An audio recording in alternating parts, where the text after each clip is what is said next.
আজিৰ দিনটো আমাৰ বাবে এটা অত্যন্ত গুৰুত্বপূৰ্ণ আৰু স্মৰণীয় দিন। আজি যোৰহাট জিলাৰ পৰাই আমি এটা নতুন কৰ্মযজ্ঞ আৰম্ভ কৰিব খুজিছো। অৰ্থাৎ অসমৰ প্ৰায় 5 লাখ পৰিয়ালক প্ৰধানমন্ত্ৰীৰ আৱাস যোজনাৰ ঘৰ প্ৰদান কৰাৰ যি কৰ্মযজ্ঞ তাক আমি এই যোৰহাটৰ পবিত্ৰ মাটিৰ পৰাই পবিত্ৰ ভূমিৰ পৰাই আৰম্ভ কৰিব বিচাৰিছো। 2014 চনত প্ৰধানমন্ত্ৰী নৰেন্দ্ৰ মোদী ডাঙৰীয়াই দায়িত্ব লোৱাৰ পিছত আজিলৈকে অসমক 19 লাখ ঘৰ তেখেতে আমাক মঞ্জুৰি কৰিছে।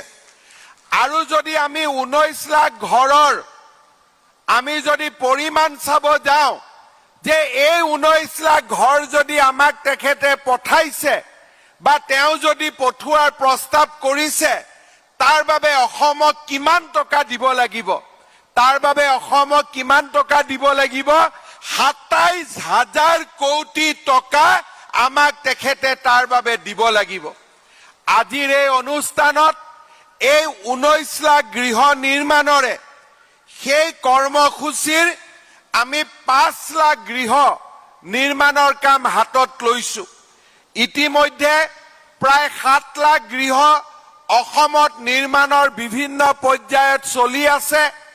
5 লাখ গৃহ নিৰ্মাণৰ কাম আজিৰ পৰা আমি হাতত ল'ম আৰু অনাগত দিনত আৰু 7 লাখ ঘৰ আমি নিৰ্মাণৰ কৰ্মযজ্ঞ আৰম্ভ কৰিম। আৰু আজিৰ যি 5 লাখ হিতাধিকাৰীৰ কাম আমি হাতত লৈছো, এই হিতাধিকাৰীসকলক আমি 7,739 কোটি টকা আমি প্ৰদান কৰিম।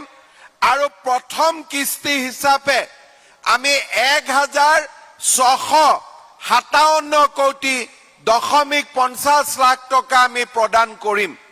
আজি আমাৰ যোৰহাট জিলাত আমাৰ হিতাধিকাৰীৰ সংখ্যা হ'ল 12,000 আৰু এই 12,000 হিতাধিকাৰীকে আজি ইতিমধ্যে বেংকৰ পৰা প্ৰথম কিস্তিৰ ধন আদায় দিয়া হৈছে।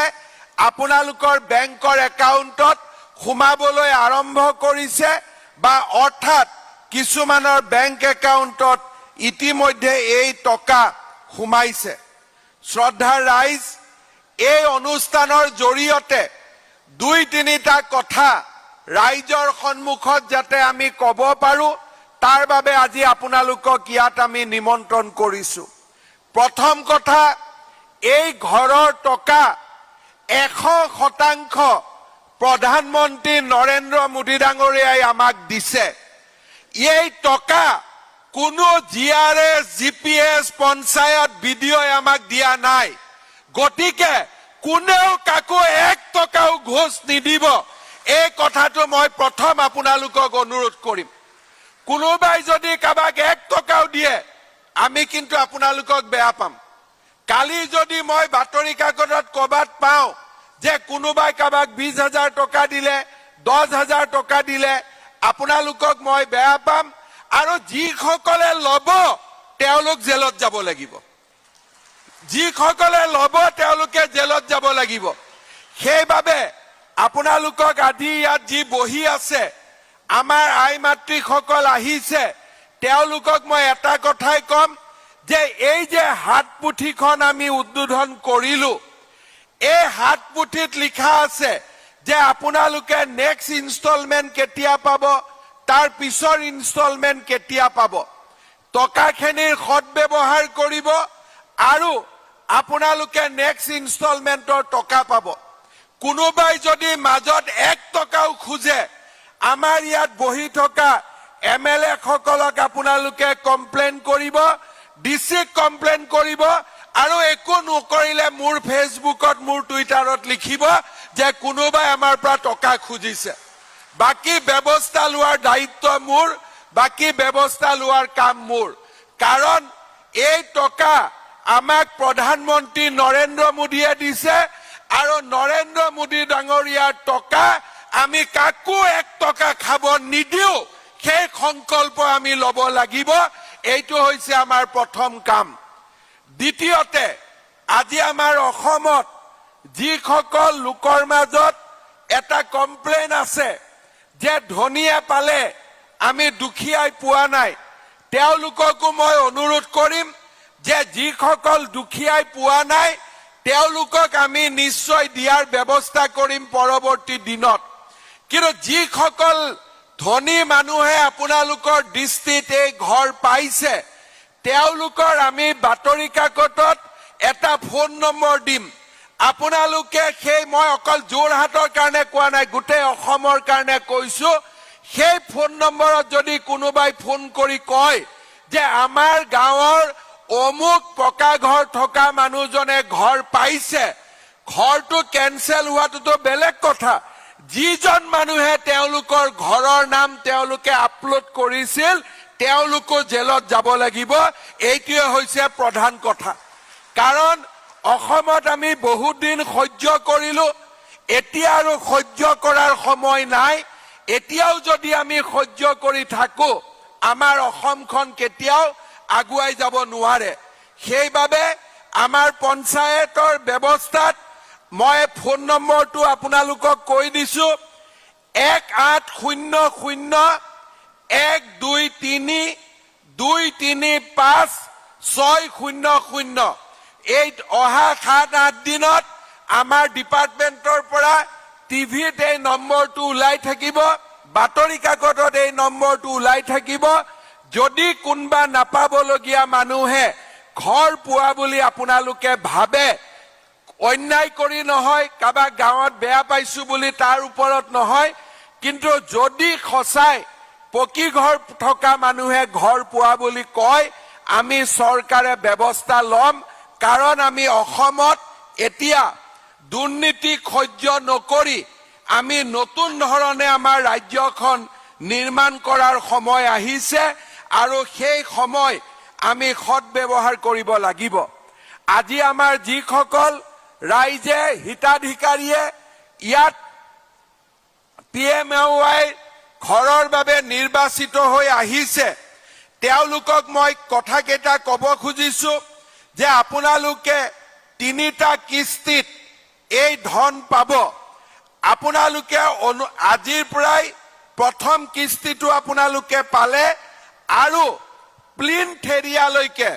প্লিন্থলৈকে কাম হৈ যোৱাৰ লগে লগে আপোনালোকে দ্বিতীয় কিস্তি পাব আৰু সালখন যেতিয়ালৈকে নিৰ্মাণ হ'ব তেতিয়ালৈকে আপোনালোকে তৃতীয় কিস্তি পাব মই ৰাইজক এটা অনুৰোধ কৰিম আপোনালোকৰ লৰা হিচাপে আপোনালোকৰ ভাই হিচাপে মই অনুৰোধ কৰিম সকলো মানুহৰে ঘৰত অভাৱ আছে অভাৱ থাকিব কিন্তু যদি এইবাৰ আমি ঘৰ নবনাও হয়তো আমাৰ দ্বিতীয়বাৰ কেতিয়াও আমি ঘৰ নাপাম এই টকাটো লৈ যেতিয়া আপোনালোকে ঘৰত যাব ওচৰৰ গেলামাল দোকানীও আপোনালোকক ক'ব যে তোৰ বাকি আছে তই টকা পালি আমাক টকা কেটা দে কোনোবাৰ পৰা আপোনালোকৰ ধাৰ আছে তেওঁলোকেও ক'ব যে আমাক টকা কেটা দে কিন্তু এটা কথা আপোনালোকে মনত ৰাখিব যে আপোনালোকে 1.5 লাখ টকা পাব এই 12,000 টকা যদি আমি খৰচ নকৰো দ্বিতীয় কিস্তি নাপাম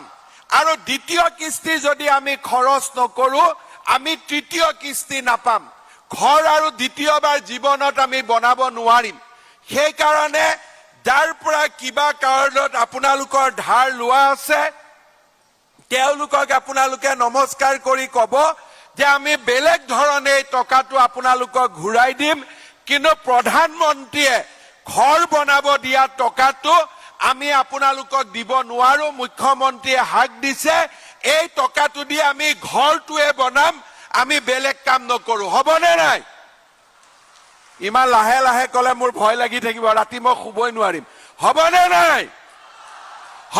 নাই চাবদে কোনেও নিদিব কিন্তু এজনেও যদি দিয়ে মোৰ ৰাতি টোপনি নাহিব হব সকলোৱে ঘৰটোৱে বনাব লাগিব ঠিক আছে নহয় আজি আমাৰ যোৰহাট জিলাত মই অত্যন্ত আনন্দিত যে আজি আমাৰ ইয়াত যি ঘৰৰ বাবে নিৰ্বাচিত হৈছে তাৰে প্ৰায় 4,000 চাহ বাগিচাৰ মজদুৰেও এই ঘৰ পাবলৈ সক্ষম হৈছে।